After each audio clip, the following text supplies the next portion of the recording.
Gracias, Juan Antonio. Tenemos un enlace en este momento con el doctor Antonio López Ramírez. Es abogado defensor del ex procurador de la República, Jesús Murillo Caram, hoy interno en el reclusorio norte por los delitos ya señalados. Abogado, doctor, gracias por aceptar esta invitación. Muy buenas tardes. Muy buenas tardes, José, a tus órdenes. Gracias, Antonio. ¿Cómo toma la defensa la decisión del juez de vincular a proceso a tu defendido por los delitos ya señalados y además, al final de la audiencia, emitir como medida cautelar la prisión preventiva justificada para evitar que venga la tentación de un intento de fuga del indiciado en este momento, que además comienza su proceso desde la prisión del reclusorio norte, abogado? Muchas gracias. Pues bueno, evidentemente las dos determinaciones o resoluciones que tomó el juez, que adoptó el juez, no las compartimos, pero sí las respetamos. Entonces, consideramos, por un lado, que no existen elementos de convicción, datos de prueba idóneos, suficientes, pertinentes, que pudieran establecer indicios razonables para que se vinculara a proceso a nuestro representado por los tres hechos que le atribuye la Fiscalía. Del mismo modo, consideramos que en dado que no se satisfacen los requisitos para que don Jesús Murillo Caram se encuentre privado de su libertad, ya que la prisión preventiva siempre debe adoptarse como última medida y siempre y cuando las otras medidas cautelares previstas no puedan ser suficientes para garantizar su comparecencia, para garantizar la seguridad de las personas o del mismo proceso. Consideramos realmente que con la evidencia que contaba el juzgador tenía la posibilidad de permitir el proceso en libertad o, en su defecto, una reclusión en el domicilio, además considerando que la propia ley faculta al juzgador cuando la persona tiene más de 70 años o padece enfermedades graves.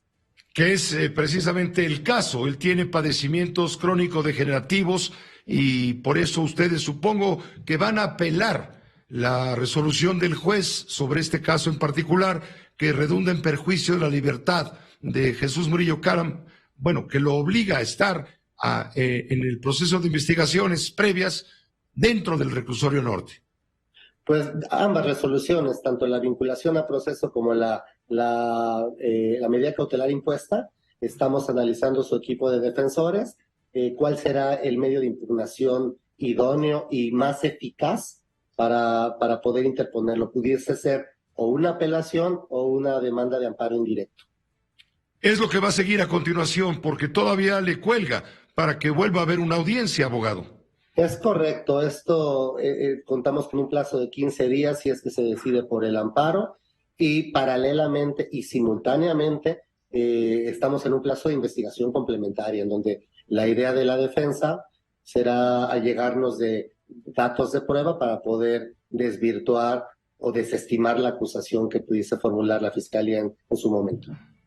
Antonio, ¿qué opinas de las acusaciones por desaparición forzada, tortura y obstrucción de la justicia relacionados, claro, con la desaparición de los 43?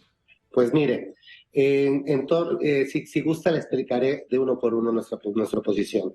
Por favor. En torno al delito de tortura, es menester hacerles del conocimiento que no se le atribuye a don Jesús haber torturado a alguien.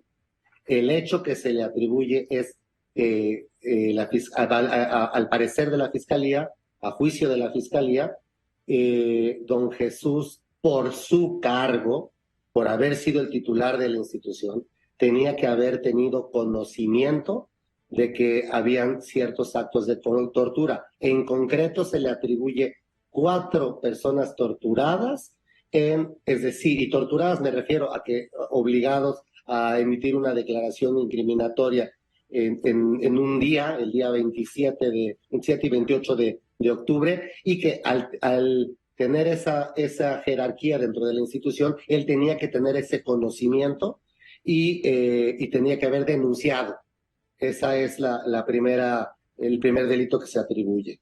El segundo delito, el delito de contra la Administración de Justicia se hace consistir en hechos del día 28 de octubre de 2014, en donde se dice que hubo alteración y perturbación del lugar de los hechos y de los indicios, en una diligencia donde don Jesús inclusive invitó a los medios de comunicación a estar presentes.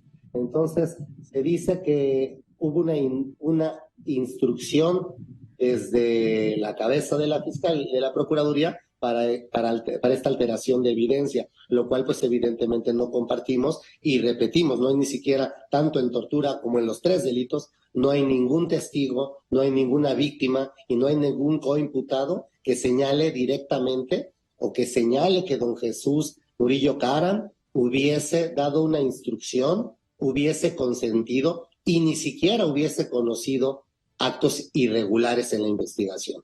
Y finalmente se le atribuye el delito de desaparición forzada, que se hace consistir en que, supuestamente, dicho de la acusación, don Jesús permitió desviar las investigaciones u ordenó desviar las investigaciones, lo cual provocó el ocultamiento de las personas que habían sido desaparecidas. Lo cual también nos parece desafortunado, dado que, como usted bien lo sabe, el trágico evento que marcó a nuestro país y que lamentamos todos los mexicanos, incluido don Jesús Murillo Caram, se suscitó el 26 y 27 de septiembre de 2014.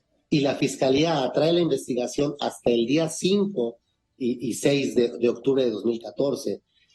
Finalmente, es evidente que el más interesado en que esto se solucionara o que se esclareciera era don Jesús. Tan es así que dio intervención a autoridades y a especialistas de carácter internacional. Recuerden que hubo especialistas argentinos, peritos, se llevaron muestras a Innsbruck y todo eso pues fue con la finalidad de llegar a un esclarecimiento de los hechos.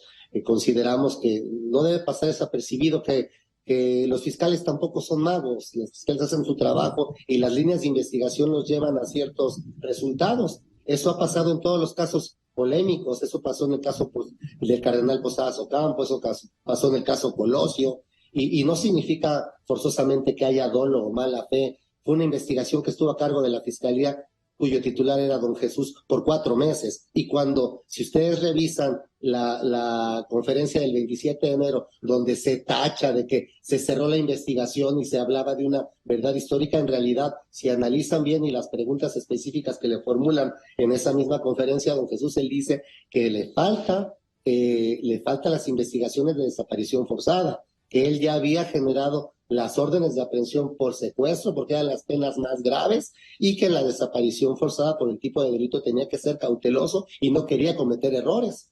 Y eso continúa en investigaciones con diferentes procuradores, y hasta el día de hoy se sigue investigando. Doctor, la Fiscalía, la parte acusadora, ¿tiene un caso bien armado? A juicio de la Fiscalía me imagino que sí, pero nosotros como defensa consideramos que no hay mérito suficiente para que se encuentre sometido a proceso muy representado, que no se pueden considerar unas conferencias analizadas de manera por frases aisladas, sino de manera integral. No se pueden considerar ciertas presunciones que se han hecho en contra, y sobre todo es inconcluso que no hay ninguna imputación directa en contra de mi representado. Entonces consideramos que no hay bases sólidas y que no hay prueba que pudiera ser convincente o que llegara a una certeza de lo que se imputa. Consideramos que inclusive debería privilegiarse la presunción de inocencia y el principio que en duda hay que favorecer siempre al reo. ¿Ustedes, la defensa, consideran que hay presiones extrajudiciales que permiten a muchos considerar que Jesús Murillo Caram es un político preso porque está siendo presionado por Palacio Nacional? Nosotros no tenemos ninguna información al respecto, no tenemos certeza, no tenemos indicios de presiones. Tenemos la postura de un juez, que como digo, no compartimos, pero sí respetamos, y no pudiéramos en este momento inferir, atribuir y mucho menos afirmar que existe una presión de la cual no nos consta. Y por bien de la seguridad jurídica de nuestro país, confiamos en que no habrá presiones y que los juzgadores resolverán conforme a derecho y con la autonomía que se les está encomendada en su función jurisdiccional vía constitucional. Voy a poner al aire lo dicho por el presidente de la República esta mañana en torno a la verdad histórica para que nos digas, Antonio, nos digas si esto no es una presión política. Lo de Murillo Karam, pues, es totalmente otra cosa, ¿no? Supuesto. Él era procurador, suceden estos hechos lamentables y él inventa lo sucedido. Y algo muy grave, porque estamos hablando de la desaparición, del asesinato de 43 jóvenes. Eso también es una lección. Eso ayuda mucho a la no repetición, a terminar con la impunidad. Me gustaría un comentario, abogado. Honestamente, lo que yo advertí es la opinión personal del presidente. Evidentemente, la opinión del presidente es muy importante para todos, pero jamás escuché dirigir su opinión a una instrucción al Poder Judicial. Entonces, yo lo asumo como una opinión del señor presidente. Esperemos que pudiera cambiar en su momento, cuando pudiera tener algún otro tipo de información, su postura, pero se respeta y es un ciudadano más. Inclusive, no solo es presidente, es un ciudadano que tiene derecho a opinar. Su opinión pesa, claro que pesa, pero no advierto que el señor presidente haya querido o haya insinuado alguna injerencia al Poder Judicial. Muchas gracias doctor, como siempre Antonio, gracias por permitirnos esta comunicación, estaremos en contacto si nos lo permiten ustedes. A sus órdenes, muchas gracias. Hasta luego, gracias. El doctor Antonio López Ramírez, abogado defensor de Jesús Murillo Karam. Esta fue una producción de Grupo Fórmula. Encuentra más contenido como este en radioformula.mx.